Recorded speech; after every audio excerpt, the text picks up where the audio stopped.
Fasad shunda to'g'ri 17 metr chiqyaptimi aka? Gap bo'lishi mumkin emas. Toshkent tumani Avliyoota mahallasidan ko'rsamiz aka. To'g'ri 6 sotixli, to'g'ri to'rtburchak shaklda joylashgan quruq yer srochniy sotiladi.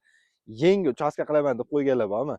Shunaqa zo'r variant-ku akalar. Mana bu oxirgi mahalladan, ikkinchi liniyadan kiruvchi ko'rasizlarmi? Ikkinchi liniyada fasad 17 metr bemalol Fayzli mahallada joylashgan bo'tdi.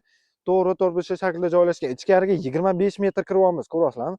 Vapshe gap yo'q akalar. Ikkinchi plyus tarafini aytaymi? Ikkita mahallani o'rtasida joylashgan bo'tman. Eski bino ko'rasizlarmi? Xuddi shu binoni o'rnida bitta darvozaxona qilsanglar bo'ladi. U yoqdan oldi mahalladan kirish joylari ham bor ekan. Bitta avtomashina bemalol sig'adigan joyi ko'rdim. To'g'ri 6 sotixli, fasad 17.